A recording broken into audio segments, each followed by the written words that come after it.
पण मला एक सांगा, जर झाडाखाली ते तुमचं सॅटेलाइट असेल आणि तिथे रेकॉर्ड होत नरखेडचं. झाडाखाली आहे. नाही, पण जेव्हा तुम्ही येऊन बघता अनऑफिशियली जरी आलात तरी तुम्हाला दिसतंय ना शेतकऱ्यांचं नुकसान झालंय ते. बरोबर. मग 65 मीटर असू दे, 30 मीटर असू दे, 20 मीटर, आपलं काम आहे की वरचा आदेश चेंज करण्याचा ना. मी बोलले आणि है ना, ह्याच्यातून बाहेर यायलाच 5 वर्ष लागणार आहेत.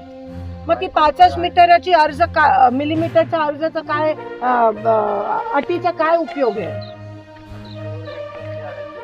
नाही, पण व्हीसी तुमच्या होतात ना गव्हर्नमेंट सोबत, कलेक्टर सोबत किंवा चीफ सेक्रेटरी. मग तुमचं काम आहे ना ते सांगण्याचं.